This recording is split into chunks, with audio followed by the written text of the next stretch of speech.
Well,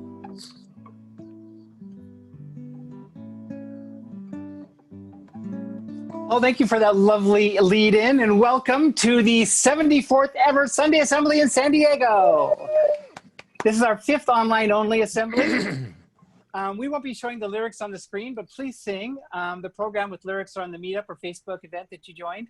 Also in the chat box, you'll find that. We put that there, so give yourself a couple minutes to get that before we go into the lovely singing with Paul Svensson.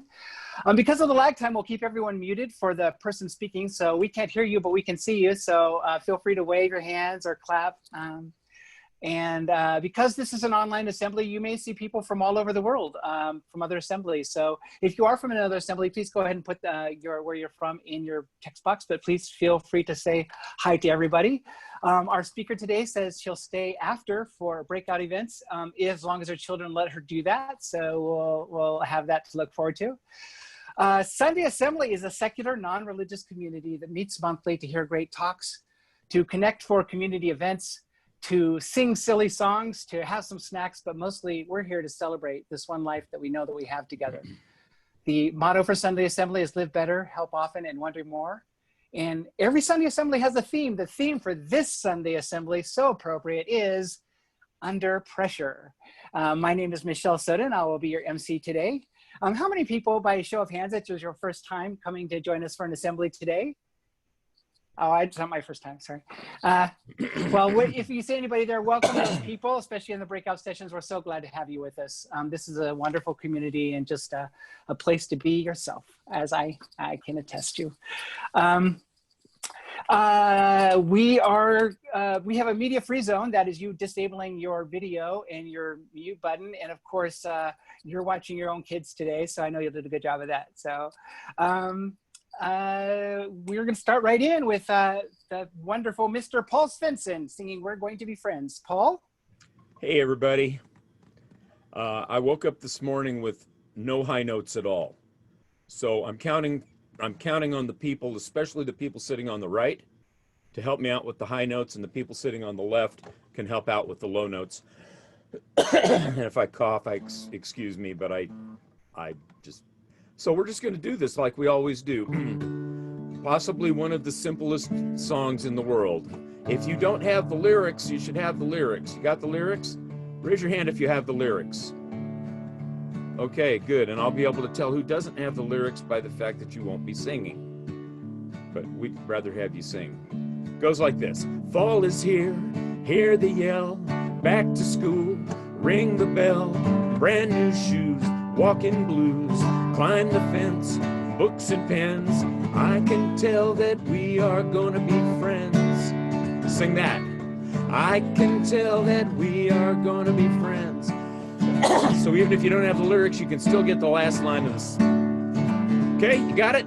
Second verse. Walk with me, Susie Lee, through the park and by the tree. We will rest upon the ground. Look at all the bugs we found. Safely walk to school without a sound. Sing that now. Safely walk to school without a sound. Here we are, no one else. We walk to school all by ourselves. Dirt upon our uniforms, chasing all the ants and worms. We clean up and now it's time to learn. You know what to do. We clean up and now it's time to learn. Numbers, letters, learn to spell, rhymes and books, and show and tell. Playtime we will throw the ball, back to class, through the hall. Teacher marks our height against the wall. Yes, she does. Teacher marks our height against the wall. This is totally different. We don't notice any time passed. We don't notice anything. We sit side by side in every class. Teacher thinks that I sound funny, but she likes the way you sing. Tonight I'll dream while I'm in bed. Silly thoughts come through my head about the bugs and alphabets. When I awake tomorrow, I'll bet you and I will walk together as friends. You and I can tell that we are more time. I can tell that we are gonna be friends. I lied, do it again, please. I can tell that we are gonna be friends. All right, sounded great. Oh, Paul, that was wonderful. Thank you. I love that song. So simple and reminding us of the days when we used to go walk to school, and this would be our summertime, and we'd be at the library reading books or playing outside in the old days when we were children. So Life Happens is an event where we like to share some of the things that are happening with assemblers. Some people have included those. I will read a couple of them right now. Mr. Terry Peterson bought a new car and is selling his old car, which is a 2000 Ford Focus. So hit him up after assembly if you're interested in purchasing that. I do know that it runs quite well because it doesn't always buy a new car. And Alexis and her family, yesterday they celebrated the 7th anniversary of what they used to call Gotcha Day, which is the day that they actually got their son Roland from the institution where he was staying, from the orphanage, and they call it Family Day. So it's 7 years with Roland. Congratulations to all of you. We're so glad to have Roland as part of our family too. An anonymous person is letting you know that they just started taking nutrients. Are really trying to get their numbness gone, get their feeling back, and they hope that will help them get back to where they can be. So very good luck to you. We wish you the very best of luck. That's all I have right now. So we do help happen. Sunday Assembly helps out in the community. It's been our privilege to do that. We've been doing quite a bit downtown and helping just our neighbors and other assemblers. We're going to turn you over to Jen, and she'll tell us what we're doing next. Jen? Hi, good morning. For Help Happens today, I'm going to give a quick update on some of our normal helping activities. Stand Up for Kids has continued to operate throughout the pandemic, providing meals and services to homeless youth and young adults. Instead of asking assemblers to prepare food and serve at Stand Up for Kids Drop-In Center like we normally do, Sunday Assembly has been using donations to purchase meals from local restaurants and deliver those to Stand Up for Kids, so the kids can continue to get a good hot meal and maintain safety for everyone. Sunday Assembly has also made use of our members' generous donations to buy 360 pairs of socks for our unsheltered folks downtown. And those will be distributed later in the month by Sandwich Saturday volunteers. And for our adopted beach at South Shores, it is typically required that we do a minimum of 3 cleanups each year, but that requirement has been suspended for this year and will be evaluated next year based on public health guidance. However, our local beaches and parks are still being used. The harm from trash washing into our watersheds and oceans remains. So if you're looking for an outdoor activity, maybe consider doing a mini cleanup in your neighborhood or at a local beach. And also Coastal Cleanup Day will be held as a virtual event this year on September 26th. And I Love a Clean San Diego is asking participants to do a small cleanup in their neighborhood that in an area that needs it, and then report that to them so they can continue to track that information and work toward keeping our local environment clean. And that's all for today. Thank you. Fantastic. Alexis tells a story. You may have heard it before, but we're helping out downtown, but it's really just a patch on the knee that's down there. The need is great, but she tells a story of a bunch of starfish that have been washed up on the shore, and a child is throwing the starfish back into the ocean, and an adult comes up and says, "It doesn't matter. You're never going to throw all these starfish. You can't save all the starfish. It doesn't matter." And she picks up a starfish and throws it into the ocean. She says, "Well, it matters to this one." So even if we can help out for a little bit, for an hour, or make somebody's day a little bit brighter, it's worth it. So please continue with your donations. We really appreciate it in any amount. And we're a nonprofit organization. We do the work that we do with your help. So thanks so much. Our reading today is the poem Spiderweb by Kay Ryan, read by Leah Kogan. Leah? Spiderweb by Kay Ryan. From other angles, the fibers look fragile, but not from the spiders. always hauling coarse ropes, hitching lines to the best posts possible. It's heavy work every place, fighting sag, winching up give. It isn't ever delicate to live.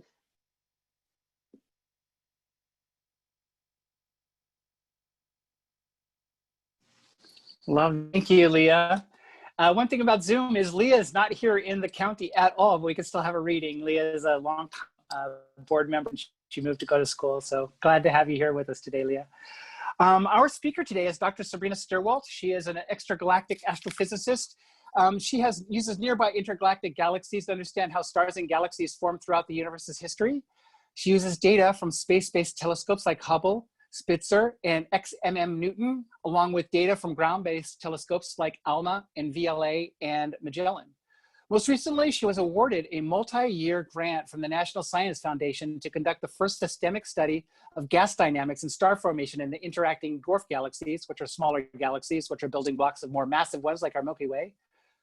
She also works to make science and the stars more accessible. She does this with her weekly science podcast, Everyday Einstein, through a program and I can highly recommend the podcast. They're short podcasts, and she demystified blood last week. Very good. Thank you, doctor. And building blocks of more massive ones like our, I'm sorry. And I am going to just turn it over to Dr. Stierwalt right now. Thank you, Dr. Stierwalt. Thank you for having me. I have an assistant with me as well. This is Ivy. Hi. All right. I'm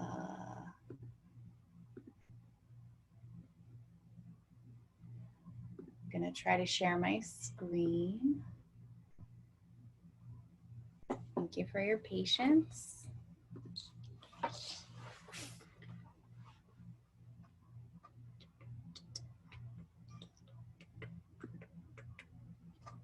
All right, can everyone see that? Yes, okay. So I'm Dr. Sabrina Stierwalt. Thank you for having me. And this is my assistant, Ivy. And hi. And we are, look up here. We are going to talk to you today about black holes. So the news is a little tough out there right now. And so I hope that you will come with us on a journey into one of the most mysterious objects that the universe has to offer, and that's a black hole. All right, so a black hole is a region of space where things get so compressed, so squashed down that, thank you, that not even, the gravitational pull is so strong that not even light can escape.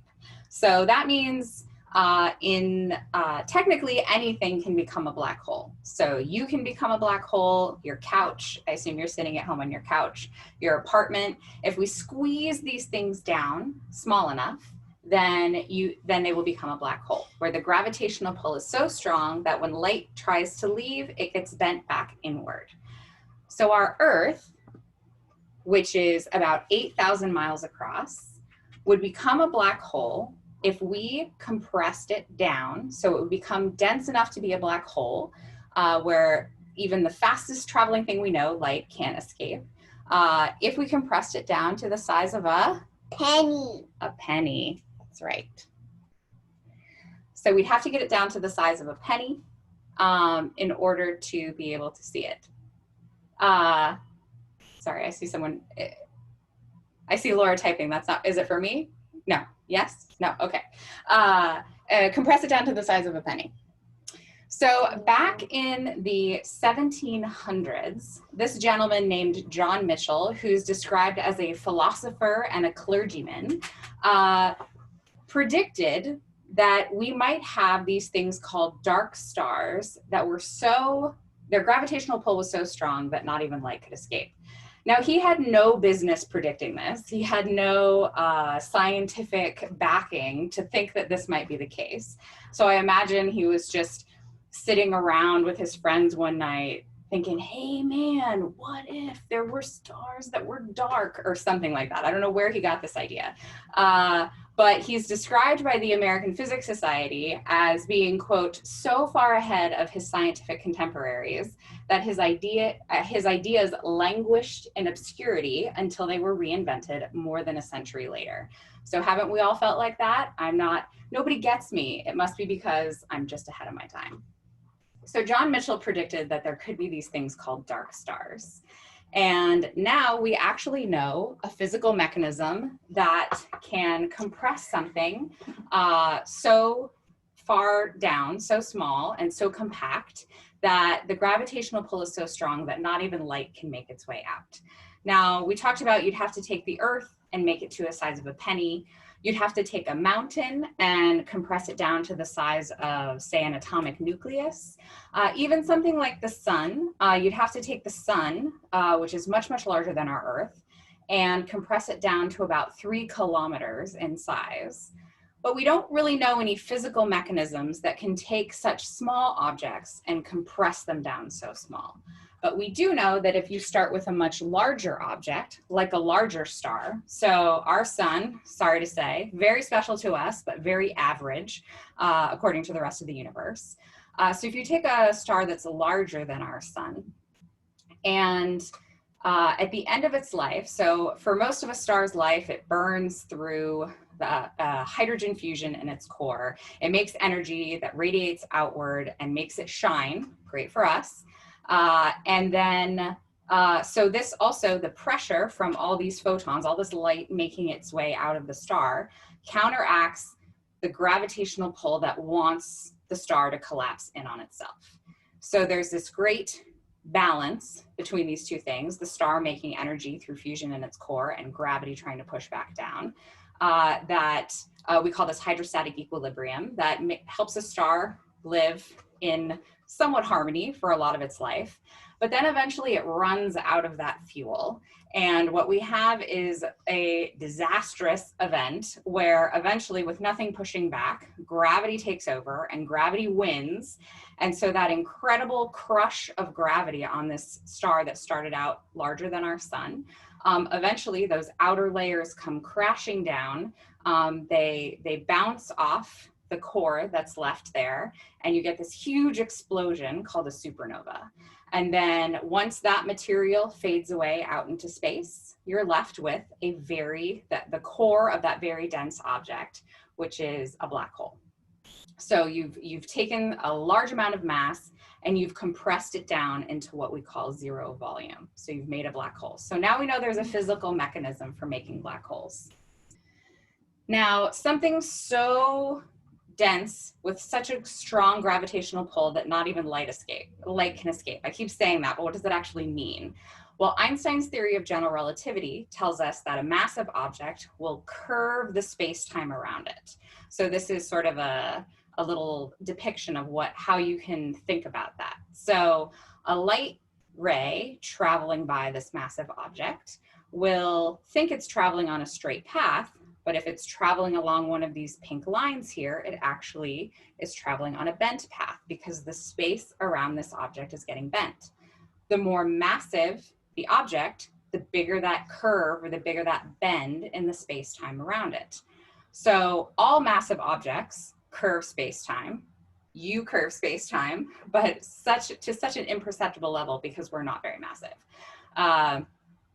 And so we've actually tested the sun curves the space-time around it, and we tested this using the Viking lander. So this was a really great test of Einstein's theory of general relativity, which seems kind of out there. Okay, you're bending space and time, but you can actually physically test it. And the way we did this was with the Viking lander, when it was on the opposite side of the sun from us, sorry, my computer's acting up. I hope that doesn't mess up the sound. The Viking lander, we measured signals coming from the Viking lander to Earth.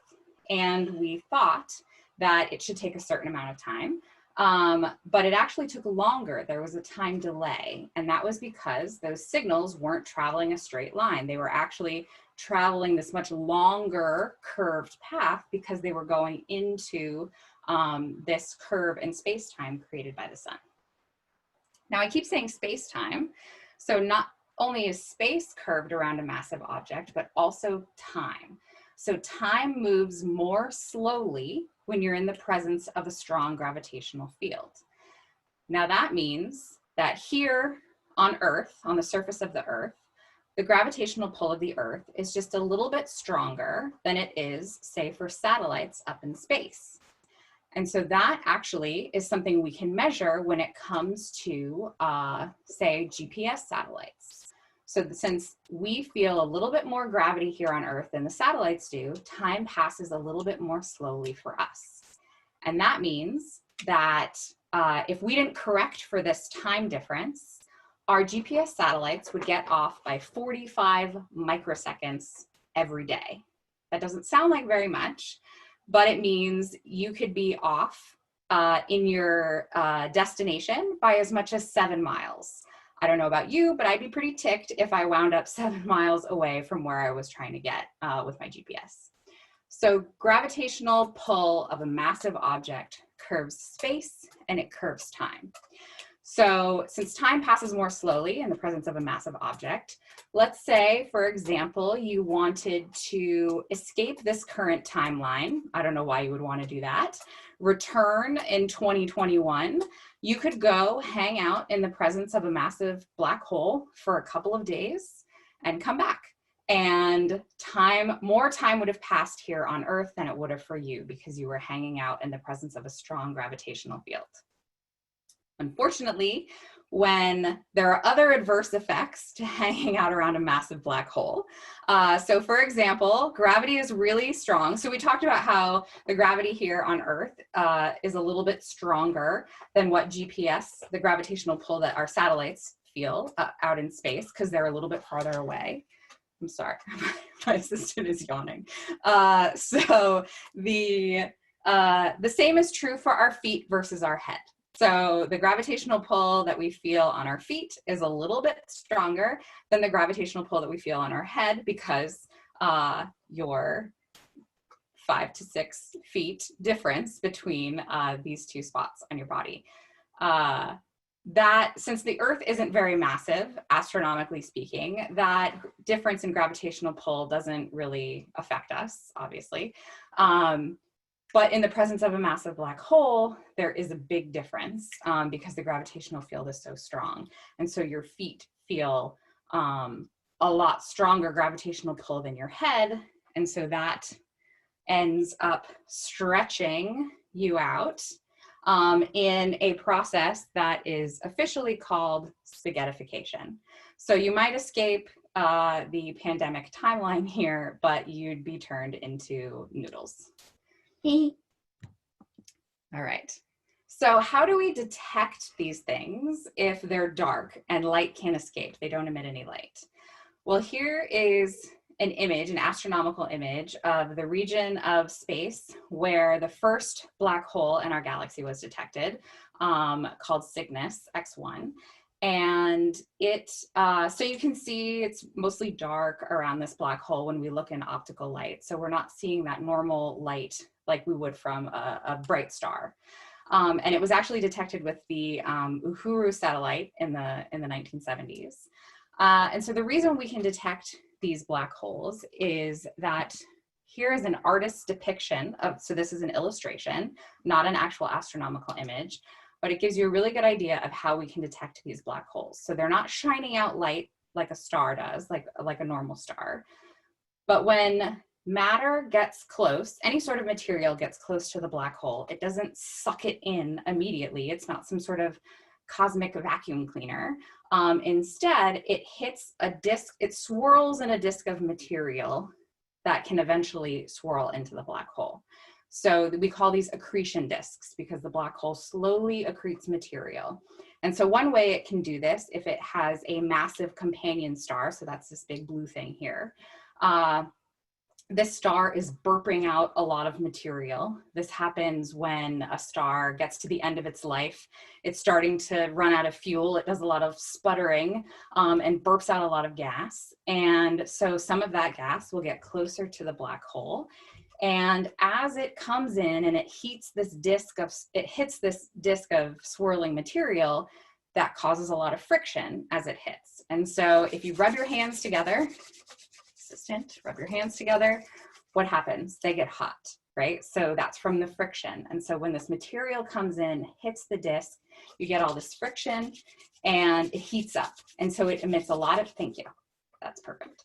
It emits a lot of energy, hot radiation that we can then detect. So we're not actually seeing the black hole itself, but we're seeing the effects on its surroundings through this hot gas that it's emitting. So this is one of the main ways we can detect black holes and see that they're there. So far we've been talking about stellar mass black holes. These are black holes that we can find in our own galaxy that happen when a large star hits the end of its life.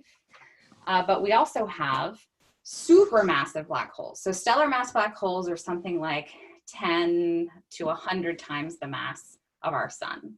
But there are also things called supermassive black holes, supermassive, official term, which are something like billions of times the mass of our sun. And these exist, we find these in the centers of other galaxies. So these stellar mass black holes, we mostly find them in our own galaxy because they're smaller, so they have to be close by. But these supermassive ones are so big that we can see them much farther away. They're so bright with these accretion disks that we can see them in other galaxies. And they also emit, here's a nice astronomical image of one of these with jets. They're so strong that they often have jets coming out.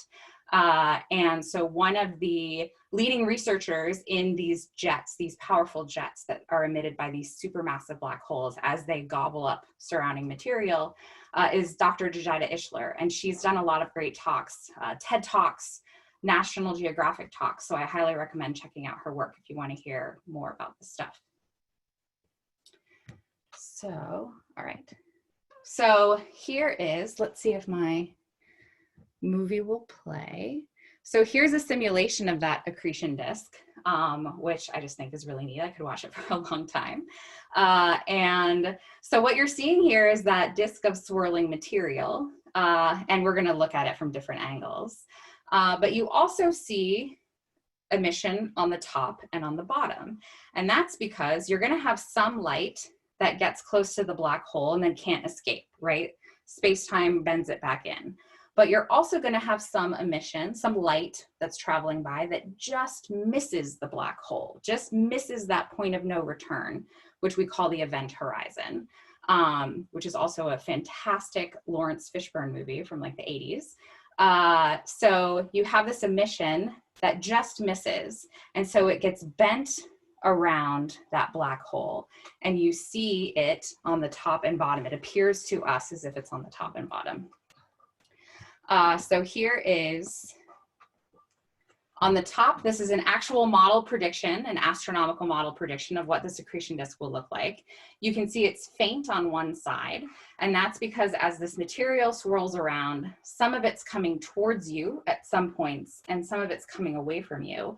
And so that difference in motion creates a slight difference in the brightness on either side. And so here is, if anybody saw the movie Interstellar, this is the massive, supermassive black hole Gargantua from that movie. And they didn't get it quite right with the brightness on different sides.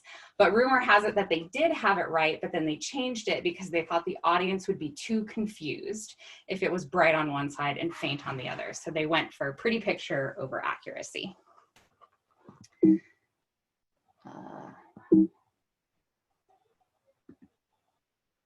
And so then, of course, just a couple years ago, we were able to take the first direct image of a black hole using telescopes spread out all over the globe, acting together as one. And so this is a nearby supermassive black hole, M87, that's 6.5 billion times the mass of our sun. So you can see this difference in the brightness. All right, so there's a couple other detection methods that I'm going to skip over. And I want to end with the question of, will a black hole swallow the Earth? That would be a very 2020 thing to happen right now. So will a black hole swallow the Earth? To understand the answer to that question, we have to understand how far away black holes are to understand, their potential danger. So here's an artist's rendition of the Milky Way, our galaxy. And so I pointed out the sun here. So our sun is one of 200 billion stars in our galaxy. So let's say that our solar system is this cookie. Hold it up. Got it? All right. So let's say the sun is a speck of sugar in the center of this cookie. On that scale, the Earth would be about 1 millimeter away, less than 1 millimeter away. And Pluto would orbit around the edge of the cookie. So how far away do you think the next cookie would be, the next stellar system cookie, the next closest star after our sun? It would be about 2 soccer fields away. So I'm in LA, so that means I'm a Dodgers fan. So it would mean from sitting in your seat in the stadium to your car out in the parking lot. And I'm not talking about the good parking, I'm talking about the bad parking. That's about how far away the next star would be if our sun was compressed down to a speck of sugar. So in this, and so then, here, let's see, I have a diagram. So here are some of the closest black holes that we know of in our galaxy. And our closest black hole, this V616 Monoceros, is on this scale where the sun is a speck of sugar and our solar system is a chocolate chip cookie. The nearest black hole would be about 130 miles away. So that's like the distance between me here in LA to many of you in San Diego. So the point is that the universe is very vast and very empty. And our galaxy, the Milky Way, has 200 billion stars in it. So our sun is just one of 200 billion stars. And there are only 1 million black holes in our Milky Way. So that's half of 1% of all of these stars are black holes. So black holes are far away and they're few and far between. And so we're not really at risk of being swallowed by a black hole. You. Thank you. You can eat the cookie now if you want. Okay. So we are sitting here on our speck of sugar in our cosmic cookie, which is just one of 200 billion stars in our galaxy, which, by the way, is just one of hundreds of billions of galaxies out there in the universe. And so all of our cumulative joys and woes are a mere blip in these vast cosmos. But it's something that we all share. So let's take care of each other. And if we can figure out that you can take a massive astronomical object and squeeze it down into a 0 volume, and then we can figure out how to detect these things, even though light does not escape, I'm confident that we can find a way out of our current predicament. Thank you. I'm done. Thank you so much, Doctor. That was fantastic. And Ivy, you did a wonderful job. Thank you. We really appreciate having a helper today. Marvelous. Thank you. Thank you. Take a bow. Thank you so much. That's the second time I've seen your talk, and I learned more this time. It's wow. That's just great. Thanks for sharing that with us.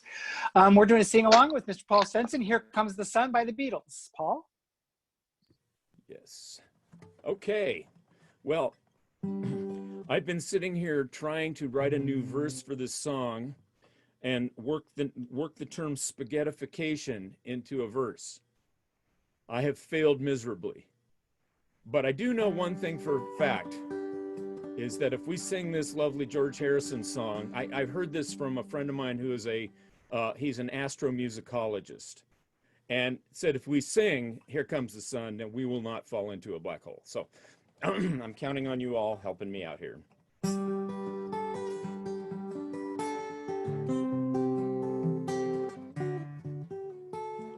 Here comes the sun, here comes the sun, and I say it's all right.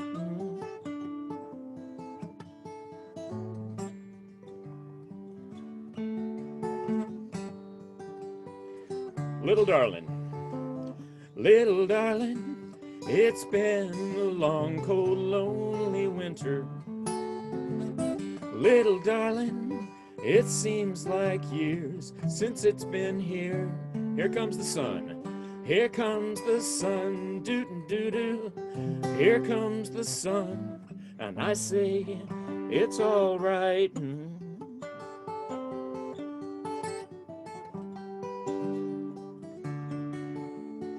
Little darling, the smiles are returning to the faces. Little darling, the smiles are returning to the faces.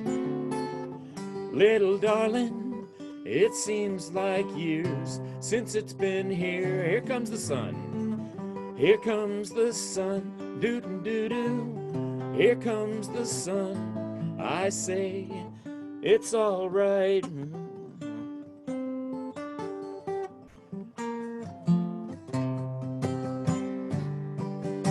Sun, sun, sun, sun, sun, sun, here it comes. Sun, sun, sun, here it comes. Sing it again now.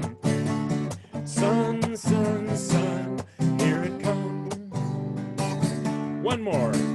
Sun, sun, sun, here it comes.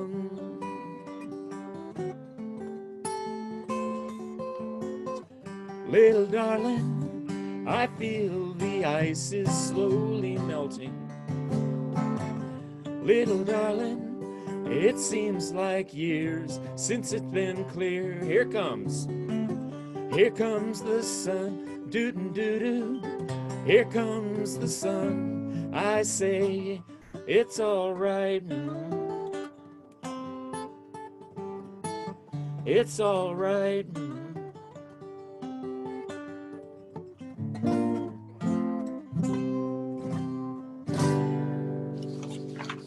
Now not be sucked into a black hole. Wonderful, Paul. Thank you so much. And thank you for enlightening us about the new musical astrology, astronomical. Astromusicologist. Astromusicology, yes, thank you. Yes. I didn't even know that was a thing. But now Well, it wasn't until about 5 minutes ago. Yes. My PhD thesis coming up. There you go. For someone who can't sing. We're going to go into breakout sessions. I'm going to turn you over to the delightful Kristen Smith to sign you and get started there. Kristen? Yeah. Hi, everyone. So we have a little breakout groups. We'll all be put into groups of about 4 people. And so first, the technical part. When you are in a breakout group, you can always escape by pressing leave. And as I learned last time, after you press leave, you get a choice whether you're leaving like the entire Sunday Assembly Zoom meeting, or if you're just leaving your breakout group and you are going back to the quote main room. I think that's what they call it. And so if for whatever reason you want to get put back into the main room where kind of the default group will be, you can do that. So it's going to be about 7 or 8 minutes, and we have a question for you to discuss with your group that's related to our theme today. So our theme is under pressure, and we would like you, well, first just introduce yourselves to each other in your group and tell each other about a time when you were under pressure. It might have been something this week. It might have been something from years and years ago. It might have been something like a test you were taking, or maybe you were trying to move and get all your stuff packed up and ready for a big move. Anything, and how you dealt with that pressure. And so it's just a time for us to share it with each other with that little bit of structure. And then we'll come back to our main group for the rest of assembly, and I'll do a very short wrap up after the breakout group. So I think Laura and Jen are our master tech people here. They will magically put us into our breakout groups. All right. Hey, everyone. Welcome back to our main Sunday assembly group. I hope you enjoyed your little small group discussion. So now what I'd like to say is, if you liked telling a story, whether it was about under pressure or anything else that came up, we would like you to consider the possibility of telling that story at a future Sunday assembly as part of a quote personal moment. And you don't have to have it be perfect or anything like that. We have a whole team on the board that organizes assemblies, and we can kind of work with you to shape that story to make it the right length and so on. So if you are interested in that, put a little note in the chat, and or after Sunday Assembly today, we have breakout groups again, and you can just tell any of the organizers that you would be interested in doing that, and that would be wonderful. And you will have another chance for breakouts and informal discussion at the very end of the assembly today, where we do the same type of thing with breakouts, and you can always do leave to get back into the main group at that point also. So that's it for now. Back to Michelle. Thank you so much, Kristen. Connection successful. Connection successful. Thank you very much. That's excellent.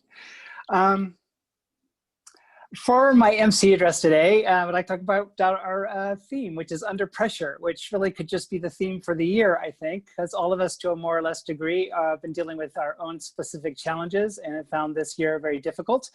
I am a essential worker, so I've been working from the early days of the bathroom tissue hoarding and 70,000 people shopping a week and no social distancing, to the shutdown of the shelter-in-place order for the government, where we had to institute these daily changing sanitation protocols for 410 employees and 35 or 40,000 people. And it's a lot of stress. I have to say, for me, it's been probably one of the most stressful times of my life. And it's still going on. So I have been envious of the people that have been home, because I know that although most people are not in an enviable situation, I just wanted it to stop because it's just been so stressful at work. But as it turned out, a year ago, I had planned to take a couple of months off to finish some gender transition related items. So I've had a couple of months off. In fact, my first day off was 2 assemblies ago, June 21st, that assembly. And this is my last assembly that I'll be off. So I'll be going back to work soon. A little bit nervous about that. I'm 1 year on hormones today. So there's my life happens. And super, super happy. But I made a list of things that I wanted to get done because, I wanted to make sure I use my time wisely. So the first thing that I did was I quit caffeine. I had a horrible caffeine addiction. I mean, really, really bad. So the way I quit caffeine was I just stopped. So that Monday through Wednesday, I pretty much slept with a headache for 3 days. So pretty much lost that time. But now I can wake up in the morning and function pretty much right away. So that's a plus. I also, I wanted to read these books because I love mystery stories about all of these wonderful mystery stories. Look at these covers. Don't you just want to read these? So I've got a couple books left. I think at least a couple here, but I've got a week left, so I should be good on that. I wanted to clean out the garage because we have a lifetime accumulation of things that some of the boxes we don't even touch or go to for years and years. So got through all that, got everything labeled, got it perfectly clean and straightened out. And also I know a sign language a little, I'm slow, but I try. And I wanted to learn that a little bit more, but I decided it'd probably be more useful for me to learn Spanish because I know some. I grew up in Chula Vista, but a lot of people at work speak Spanish. And so I spent my weeks 4 and 5 learning Spanish, especially for some important business phrases like no se le olvide las cosas que están abajo de la canasta, which means please don't forget your items on the bottom of the basket. Super important at Costco. And then in week 6, I saw that Laura, this whole time she'd been cross-stitching, just relaxing. And I thought, that's what I needed, something like that. So I thought I would take up knitting. So 6 and 7 weeks, I started learning how to knit. And this is my first attempt. I'm kind of embarrassed to show it to you, but this is my little stuffed animal that I made called Berry. Berry. I don't know why I named her that, but that's my first knitting job. And then I made this, I started making a cap, but I realized like a stocking cap, but I realized I was making too small of a thread. So I made a little bitty cap here, just a little one. And then week 7, I thought, maybe something else. So what I did was, I know this is a copy. I just totally copied this, but I needed a place to put my hat. So I sculpted this here, and that's where my hat goes, right there. So it just dried out right now. But the main thing that I wanted to do with week 7 and 8 was worked on learning to play the piano. So I'm level 3. I just finished. See, there's my official certificate. Michelle Soden right there. So I'm gonna play something from my level 4 book. And I hope you like it. We've been under pressure, so I thought the thing to do was to just play something a little relaxing that I've been working on, so I hope it's okay. So hold on a second, let me play this for you. Oh, sorry, wrong side. Here we go.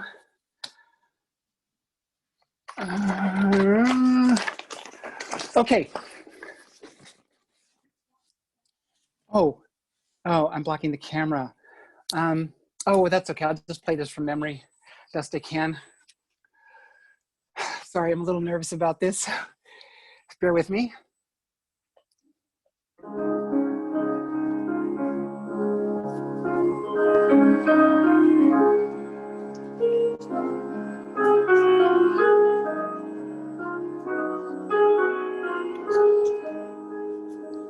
Nice, isn't it?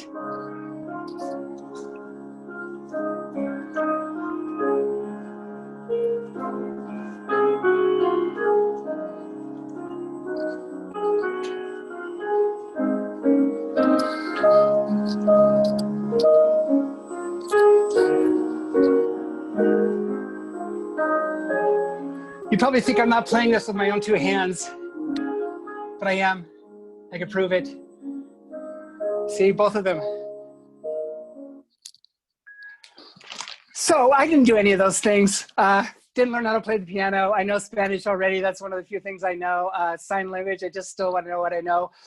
So far, I've read this one book and haven't finished that one. But the garage, I did do, and I'm still working on that. And caffeine, I quit, but I'm still taking a little more caffeine. So like many people who made lists, I did some things that I had to do. A lot of the, things like getting my name changed and that stuff I did. Of course, I worked on that right away, but I did not do half the things that I thought I was going to do.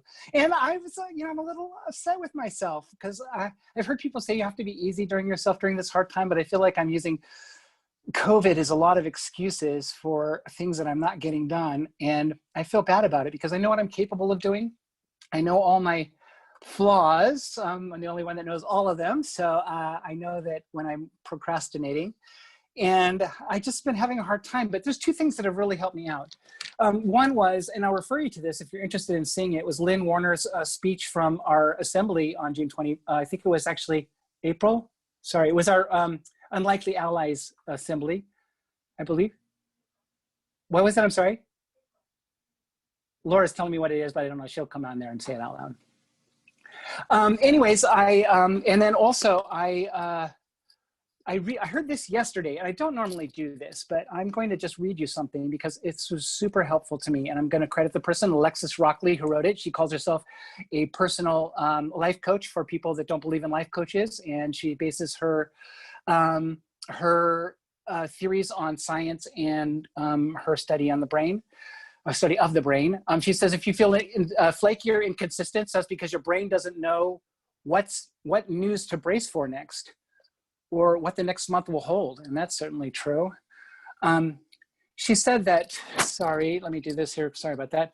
If you suddenly don't give AF about future-based goals or projects and dreams like you used to, just so you know, AF stands for the first and sixth letter of the alphabet.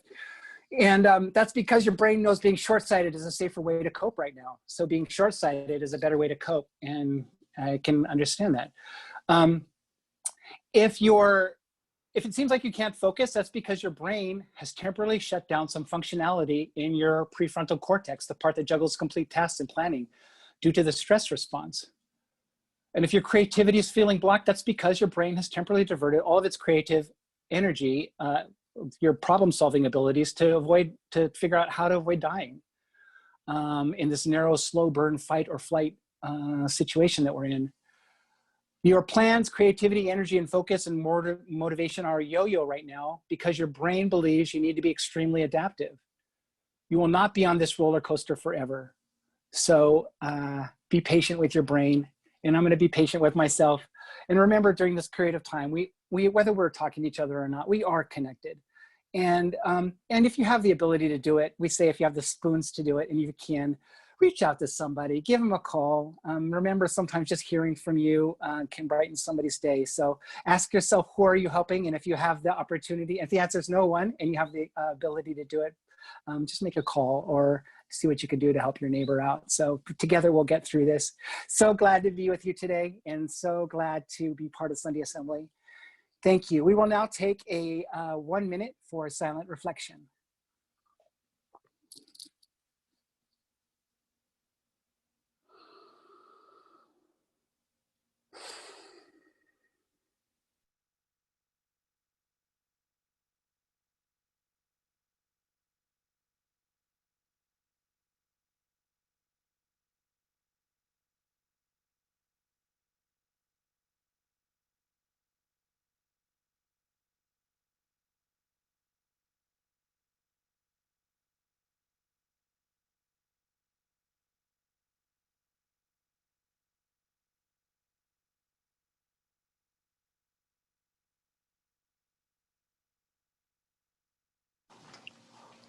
Okay.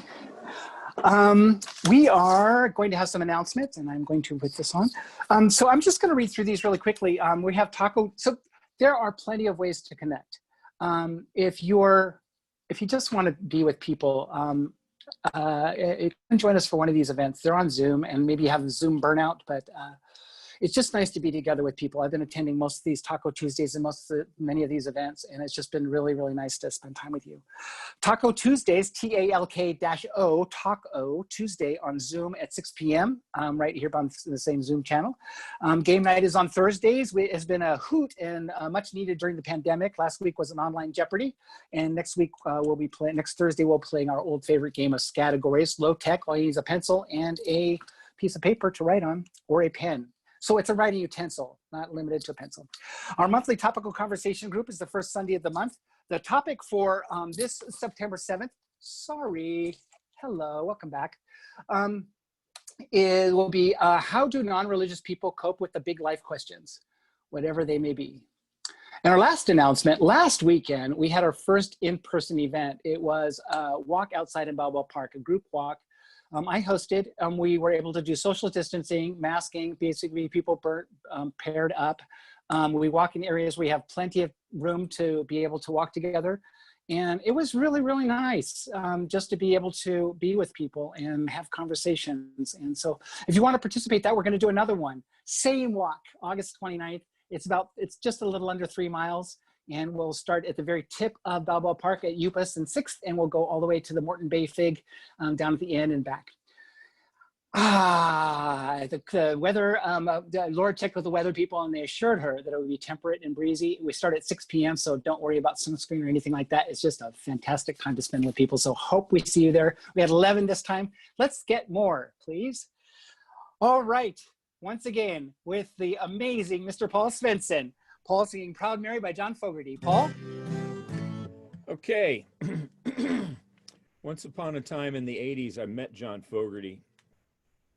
He came into a business where I was working, and a lot of celebrities would come in, so I didn't do the fanboy thing, but I said, you know, I don't do the fanboy thing, but I'm going to right now.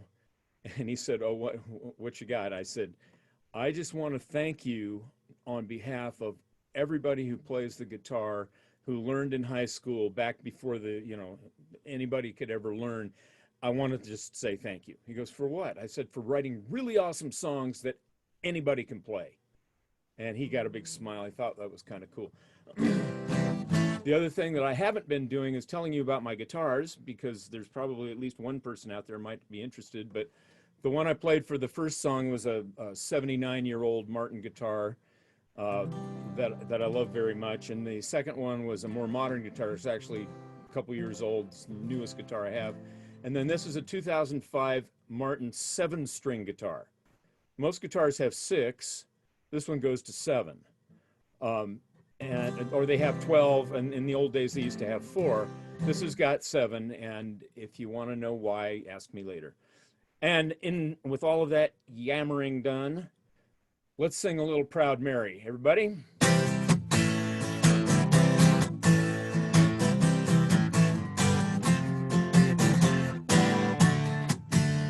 Left a good job. Well, left a good job in the city, working for the man every night and day.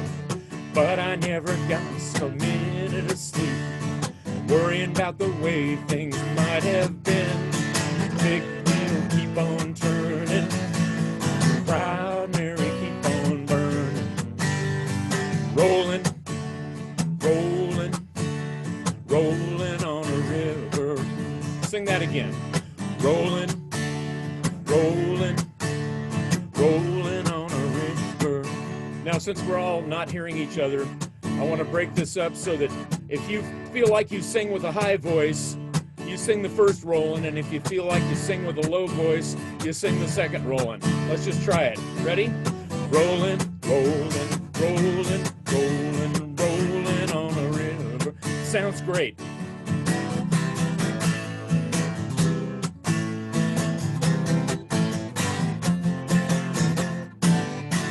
Cleaned a lot of plates in Memphis. Well, cleaned a lot of plates in Memphis. a lot of pain down in New Orleans, but I never saw the good side of the city till I hitched a ride on the riverboat. Here we go. Big wheel, keep on turning. Proud Mary, keep on burning. Remember your parts. Rolling, rolling, rolling, rolling, rolling on the river. Do it again. Rolling, rolling, rolling, rolling, rolling on the river.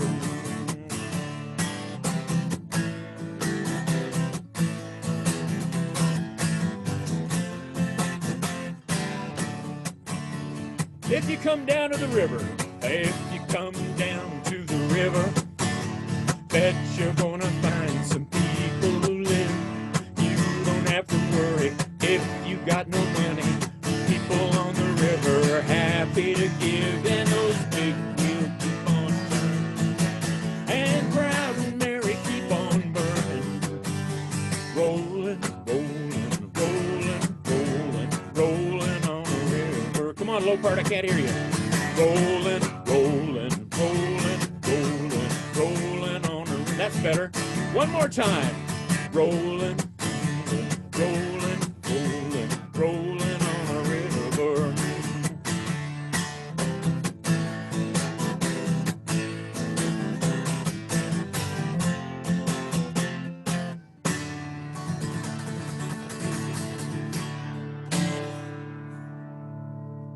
Good singing. See you next Gosh, everybody sounded so great. month. I know, it was awesome. I love that, Paul.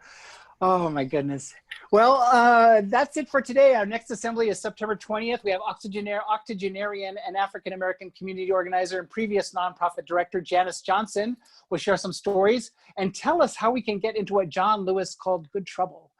There's a breakout sessions afterwards here. If you'd like to be in a breakout session with the speaker, Dr. Stierwalt, then please either use your, raise your hand or use your Zoom hand, put it up, and Laura will put you into one of those breakout groups. I want to thank you to our, to Leah and Alexis and Jen and Kristen and Paul so much, and especially you, Dr. Stierwalt, for your wonderful work today. Hope you all have a wonderful month, and we look forward to seeing you next month. Thank you all so much. Bye. Love you.